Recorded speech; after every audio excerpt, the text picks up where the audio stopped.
Pleasure meeting you. You're a legend. I was so.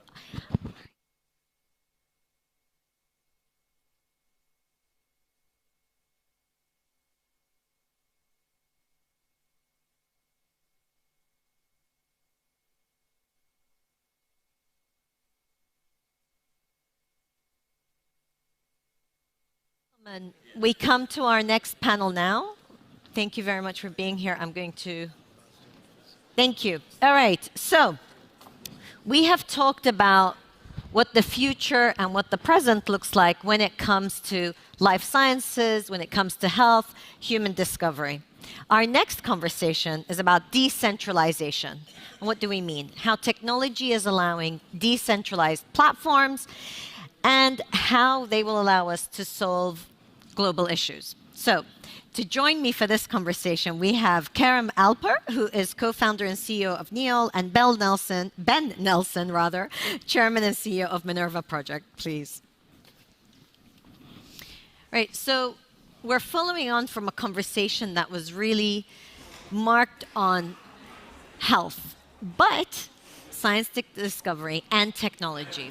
One theme that came up in the conversation was mindset and how we expect to live much longer, how we are going to manage in societies. Likewise, with mindset, you need to look at how the world is managed differently with decentralized platforms. Now, for somebody that works usually in geopolitics, when you talk about decentralization, I'm thinking federalism, decentralized authorities, devolution of power. But actually, decentralization, when we think about organizations and how we are setting up systems, is not too far from that. So Kerem, I'm going to start with you. What do we mean when we're talking about decentralized platforms? Sure, thank you, and thanks everyone for coming.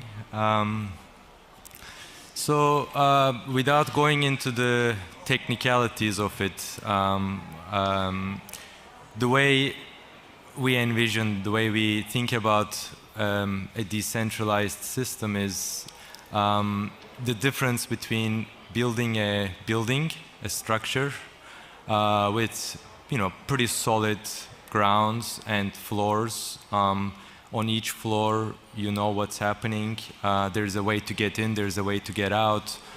There is significant rigidity in the system, and very unfortunately, I'm from Istanbul, I'm from Turkey, and as we've experienced over the past week and a half, rigid structures, when not done properly, are bound to collapse. Decentralization, on the other hand, promotes more of a garden metaphor. So cultivating a garden rather than constructing a building, right? The verb is constructing, building, cultivating a garden. And what that means is building an ecosystem where seemingly disconnected, seemingly irrelevant even, components, whether it's plants, whether it's animals, insects, can come together in such a harmonious way. They have accountability towards each other, right? They need to make sure that system continues to evolve, continues to be strong and resilient. And they do their part. And as a result, we have a system that works in harmony and flourishes over time, and can withstand various challenges. So anyways, didn't want to go into the more of the technicalities of what do we mean with blockchain or other systems. We don't even need to. I think it's, as you said, it's more of a mindset shift rather than a technological shift that we are talking about here. And so that's how we envision, how we imagine decentralization as NEOL, as well as the previous company I co-founded with my partner here, Engin Atölye, which is a community-powered platform. So these communities and decentralized systems have been part of our journey for quite many years. Ben, when we talk about decentralization and the way Kerem differentiates between constructing a building and cultivating a garden, how do you see, Web3 platforms, blockchain, but also this moving into an era where trust is built in decentralized systems, where for those who are coming in from the outside, it feels like, but who's really responsible? Right. Well, I think this is kind of the fascinating thing that we're seeing in the Web3 world. On the one hand, you say, cryptocurrencies, the blockchain, it is meant to distribute authority. It's fail-safe. You've got all of these types of things built in. And then on the other hand, you see a collapse like FTX, which is one of the largest financial frauds in history. And it comes down to, I think, really three important components. Component number one is a technology in and of itself does nothing. A technology is an enabler, and you can implement it correctly, or you can implement it incorrectly, or you can do something in between. And so you have to understand that in order to have real transparency, you have to not only have the underlying infrastructure that enables it, but you actually have to create systems in place to ensure that transparency occurs and decentralization can be effective. So that's factor number one. Factor number two is nothing survives incentive. Incentive dominates everything. And so in order to ensure that a decentralized system can be effective, far more so than centralized controlled systems, you have to create incentive structures, not just at the end, but throughout the process that incentivize the kind of behaviors that decentralized systems will generate. And the third... Sorry, but I just want to pick you up just on that point about the incentives. So are we talking things like tokens? What are you thinking when you say, or are you incentivizing the people that are working in that? Elaborate a bit on the incentives. I think you have to look at it top to bottom. So for example, think of the FTX situation, right? The FTX situation, the incentive structure was make as much money as humanly possible in a completely unregulated, free-for-all environment. The idea that FTX is the only fraud in the crypto world is absurd. It's full of fraud, right? Because the incentive structure is there to encourage people to take advantage of the system because they think they can get away with it. And there are many examples. The only woman on the FBI's top 10 most wanted list is somebody who is a cryptocurrency a promoter who didn't bother issuing a cryptocurrency. She just said, let me just create my own serial numbers. It's not on the blockchain. And she built people out of billions of dollars in investments, but she had no incentive to actually. So the purpose and the incentive. That's right. Okay, and your third point before we leave it. And the third is the regulatory environment. And in the previous panel, Roger, who by the way was the first governor of the Minerva Academy, so has been with me in this Minerva journey for more than a decade now. Talked about the availability of these solutions, these health solutions all over the world, but the regulatory framework doesn't allow them to come forward. And the regulatory environment is more often than not one that encourages central planned the buildings as opposed to the ecosystems. And a little example, if you look historically, I come from the world of education. In the world of education, if you look at the 19th century, 40 of the top 50 universities in the world were in Germany. Today, none out of the top 50 universities in the world are in Germany, and that's been the case for a long time. Germany is a highly centrally controlled environment. Build great universities, don't withstand the test of time, right? They inevitably are fragile in their perspective. The United States, which became to dominate the higher education landscape in the 20th century, had the exact opposite approach. Accreditation was really distributed down to various regions and then really to the institution, and created a framework that said, hey, you tell us what is it that you're trying to achieve, and then so long as you technically achieve it, then we will let you operate. And that enabled a massively interesting competitive environment in the 20th century. in the 21st century, that system is also starting to show its wear, primarily because the accreditation system has stopped looking at outcomes. Right. And what we're doing at Minerva is we're trying to create an ecosystem, actually that was anchored here in the UAE with Zayed University, which was the first institution that adopted a wholesale reform for interdisciplinary learning in the world.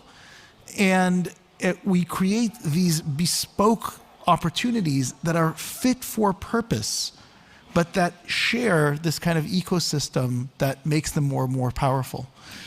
But they have to have a backbone of an institution that you trust. Correct. So, for example, Minerva with Zayed, because Zayed has a history, people know what it is and so forth. But it also means, and Karim, I want to ask you about this, is that there are those institutions that have a knowledge, a history, be it a consulting firm that has a very strong name, and so people feel like I can trust them. I know what they're doing. They have a track record. Yeah. So how do you tackle the fact that people want to see a track record that they know, and they also want to preserve what they know? So there's that. If we're talking about mindset, there's that struggle. How do you convince them?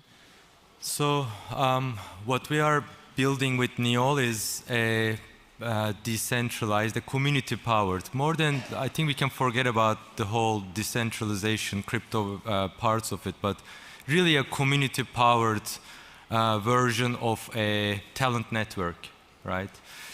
And really, when you think about what a consultancy, any company brings to the table is a few things. One is a track record, but what is a track record is the track record of all the individuals that are part of that organization, right? When you work with a McKinsey-like company, they say, we've done a similar type of work elsewhere in the world. Well, guess what? There's a bunch of people who did that work somewhere else in the world. So those individuals are the ones that actually hold that track record. Right. It's the brain trust. It's the brain trust, exactly. If you think about a system like a school or a learning mechanism, it's the mentor-mentee relationship, right? It can be happening under the umbrella of the system, or it can be happening in a decentralized setting. Because once again, the mentor is bringing their own credibility, their own background, their own passions, their own values into that system. Whether they are under X or Y, or they are in a part of a network or of a community, it's the same. When we think about, how do I go after a challenge that is far above and beyond my own reach, right? I need a team around me. So I need to be able to trust other people. I need to be able to bring other voices into the conversation. The kinds of challenges that are fed to these organizations today, from the climate crisis to the food crisis to mental health to other things, cannot be solved by buildings, right? By those structures where, information and know-how and intelligence is within the boundaries of the system. However, we believe they can actually be tackled if the right platform exists, which is what we are building with NEOL. They can be tackled by the individuals who are passionate about the challenge, who have the expertise, who are willing to go out of their way to find the people and bring them into the conversation, find the organizations and bring them into the conversation to solve and tackle some of these mega challenges that aren't here for a few years, right? Food crisis isn't a challenge that you do a 3-month project on and then you move on, right? Climate crisis is going to be with us for the rest of our lives at least. It's not going to be something we solve in 1 year, 5 years, 10 years, 20 years, 100 years. So building these systems of coming together in unique, novel ways, with structures, of course. I am talking about structures of bringing these people together, and how are we actually, innovating on those, to me, is the only way forward. And maybe just to build on that point, which is really important, because something is decentralized, it doesn't mean it's chaos, right? It's decentralization isn't about, okay, now you let people do whatever they want and all the rest. You need that infrastructure. You need those structures. Exactly, and accountability. So both from the underlying enabling technology, the incentive structures that you build towards, right, that are natural, and the regulatory framework, you have to have that environment to enable decentralized systems to thrive. And to the point you made about transparency, and so that the systems are there, but also transparent, and people can see it to trust it. And shared values, like Right. Minerva, I think, is a great example of, to me, I've been telling Ben, I've been following Minerva from the very early days. And how do we build these systems? When you think about that building, right? When people walk into that building and out of that building, are they really going in with shared values and walking out with shared values? Some maybe, some maybe not. Some may not even know what the shared values are, right, in that system. Whereas when you start to think about these more distributed, community-powered, decentralized thinking systems, shared values have to be at the core.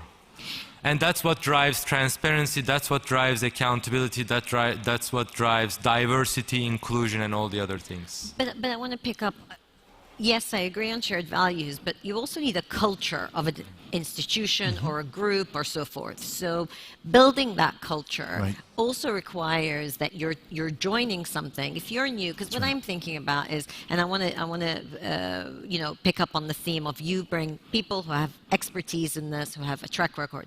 But when you're a fresh graduate or somebody who's 18 looking for a job, you don't have that.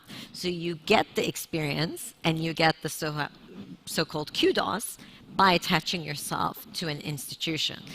How would you respond to that? Once again, what's the difference between you attaching yourself to an institution where, let's say, you have 3 people that you report to or that you work with, versus attaching yourself to a network where, again, there's 3 incredible people in the network that are looking out for you, that are your mentors, that are responsible for your future path, that are responsible for identifying with you what kind of projects you are a great fit for, that help you get to that next phase of your life. I believe we can deconstruct a lot of, and by the way, I'm a believer in organizations. I'm a believer in all the ways these organizations have evolved to what they are. My big provocation is, how can we deconstruct certain elements in them? Like, for example, bringing a young voice into a company, into an organization, and giving them the roadmap that they deserve. How do we do that in a talent network? How do we do that in a decentralized network? Well, then it comes to incentives. If I'm responsible for someone young's journey, then the incentive mechanism should be, if they go out and do amazing things, how do I benefit from it, right? I still send thank you notes to some of my professors in school, and that's my thank you to them. If there was an incentive mechanism built, let's say at Stanford, that said, if Kerem is about to go do X, Y, Z and change the world, you as the professors who have brought him to where he is, you get this. It might be financial, it might be just recognition, it might be anything. Right now it's a postcard. Right? That's what they at best. At best. At best. Or an email, a phone call, a WhatsApp message every now and then. So thinking about all these granular ways of thinking about these systems so it's not easy. You have to, when you deconstruct, it's like deconstructing an entire, a car. What kind of thing you're going to build with it. But it's fun, and we believe that's where the future is headed. I like that you use the term deconstruct rather than disrupt, because most people think disruptors are just coming to mess about with what we're doing. No, there's so much to learn from systems that are centralized, that have done great things, that have built, technologies and solutions and next system thinking. They have opened up the way to this. But I do believe we are in the beginning of an era where people are really following their own heart and gut and souls, and we just need to open up the pathway for those. And Ben, it's interesting because the conversation is so human-centric, and yet most people will think, no, this is technology disrupting our lives, and it's actually taking away the human touch. So if we talk about, for example, Minerva's example, it really is about the people and the students and the educators. But from the outside, it may appear, well, actually, it just means we're doing everything online and there's no human interaction. Yeah, I mean, I think that when we wrote a book a few years ago about Minerva and how we built it and all the rest, and when it came time to give the book a title, I, of course, wanted to be more radical, and the publisher didn't like that. But we settled on a moniker I came up with calling, which was Building the Intentional University. Nothing works without intentionality. And intentionality is fundamentally human. And if you think about a technology as the driver of a process, or even data, people talk about being data-driven. We are proudly not data-driven. We're mission-driven. We're data-informed. Right? You have to be informed by the data. You have to be informed by the technology. You have to be informed by the incentive structure. You have to be informed by the regulatory environment. But you have to be driven by purpose and intention. And once you do that, and once you anchor to mission, once you anchor to the goal that you're trying to get to, then building systems that look different, that are more resilient, that are more effective is second nature. Can I ask what you wanted to call the book? I wanted it to be called Reformation, and they were worried that it would be a religious text, and I explained to them it is a religious text. Okay. Well, I think the Intentional University is a good title. Kerem, last words as we wrap up here. You mentioned climate, and you mentioned complex problems that need to have an ecosystem of working with it. Do you see what you're building and what you're trying to work on as creating a new ecosystem, a new realm, or reforming from within? Both. One, as I said, I do believe in existing structures and their use cases. And so many of our partners, clients, are actually organizations that are within buildings, to go back to the metaphor. And we need those very much. We need to embed a new mindset in them so that they trust these more seemingly unstructured, but actually quite structured systems.